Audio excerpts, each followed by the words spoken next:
there lived a girl named Evelyn. She worked as a florist, her days filled with the fragrance of roses, lilies, and laughter from the townsfolk who adored her.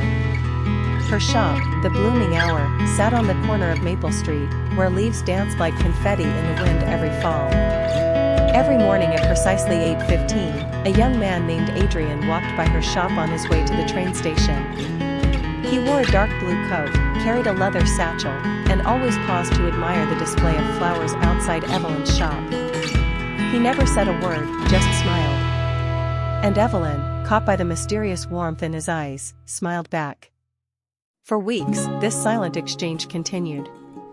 One day, as the autumn chill settled over the town, Adrian stepped into the shop.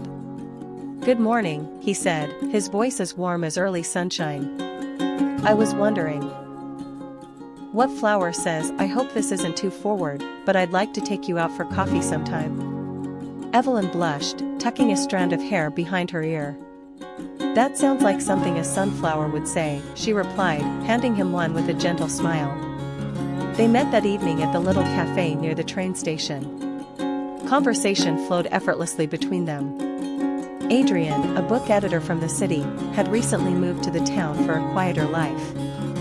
Evelyn, whose parents had passed when she was a teenager, had taken over the flower shop they once owned. Both had learned to find comfort in solitude, but in each other's presence, they discovered something they hadn't felt in a long time: belonging. Seasons passed. Winter blanketed the town in white, and Adrian would walk Evelyn home, brushing snowflakes from her hair. Spring brought weekend trips to nearby orchards, and summer saw them dancing barefoot by the lake under moonlight. But love, like seasons, can face unexpected storms. Adrian received a call from his old publishing firm in New York. They offered him a senior position, his dream job. It was everything he'd worked for. Evelyn encouraged him to go, hiding the ache in her heart. "You deserve this," she said, forcing a smile. "I'll be here, rooting for you." He left in October, just as the leaves began to fall. The town felt quieter without him. Evelyn poured her heart into her flowers, but nothing bloomed quite the same. Letters came every week.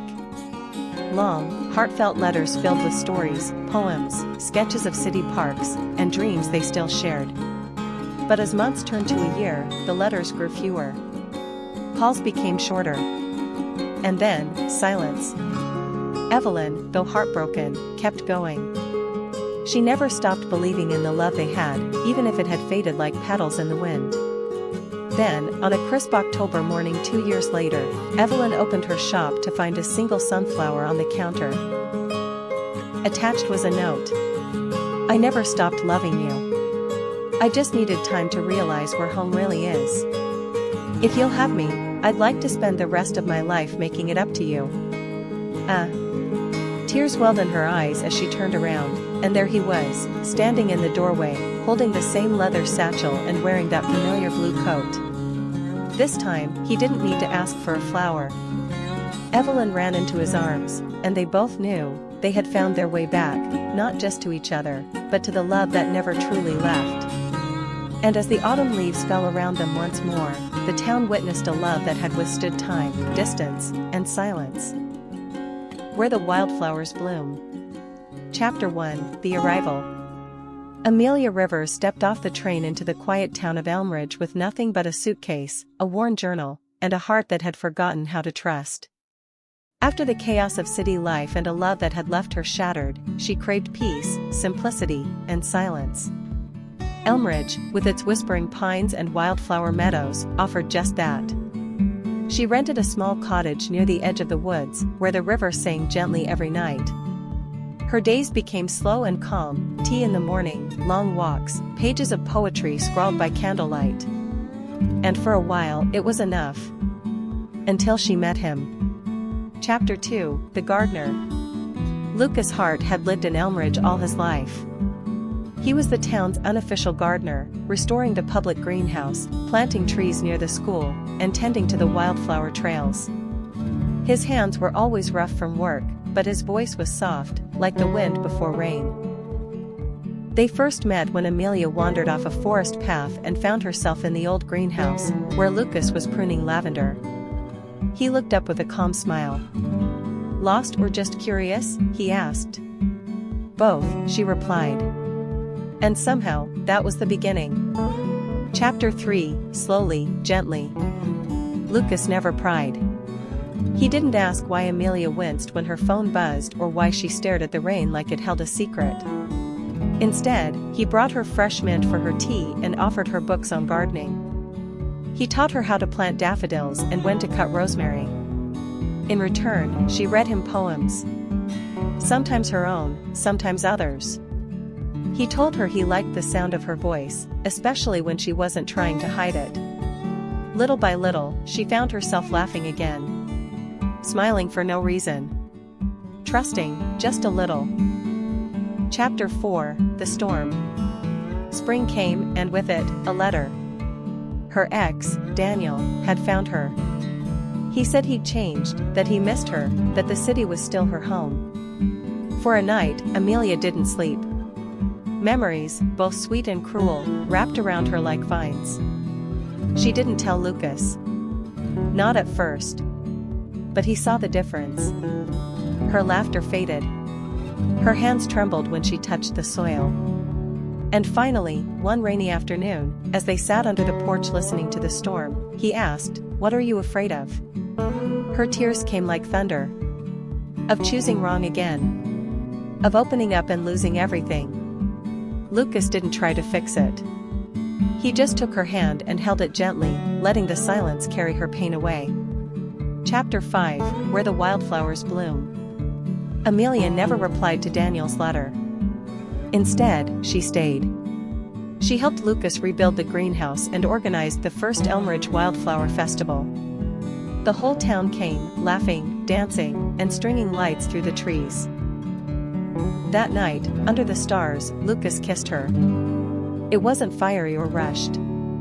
It was slow and certain, like a promise. Years later, people in Elmridge would still talk about the woman who came from the city and fell in love with the man who grew wildflowers. They'd say love bloomed slowly here, like lavender and daffodils, and that was exactly how it was meant to be. When the stars remembered. In the quiet seaside town of Maryland, time moved slowly. The waves sang lullabies to the shore, and the wind carried secrets from the past. It was in this sleepy corner of the world that Clara, a painter with a heart full of longing, lived alone in a small cottage facing the ocean. Clara had once been vibrant, full of laughter and dreams. But ever since Elias, the man she loved deeply, went off to war 10 years ago and never returned, her world had dimmed. No one knew for sure if Elias had survived. His letters had stopped one day, as suddenly as they'd begun, and Clara was left with silence. Each evening, Clara would sit by her window, painting the sky. She believed the stars remembered things people forgot, that they held pieces of lost love and whispered them back to the earth. So, she painted them faithfully, hoping they'd lead her to him one day. One summer evening, as the horizon turned gold, Clara saw a figure walking down the beach. He moved with a limp, his shoulders weathered, and his steps unsure. There was something familiar in the way he paused to look at the sea, something that made her heart skip. She went out. As she got closer, the man turned, and Clara froze. It was Elias. Time had changed him, carved stories into his face, left shadows in his eyes. But those eyes, they were still his. The same ones that had looked at her before he left, full of promises. He blinked. "Clara?" She could barely breathe. "Is it really you?" He nodded slowly. "I tried to come back. I wrote, but something happened. The letters never made it. I was injured. Lost my memory for years. But last winter, it started coming back. You came back.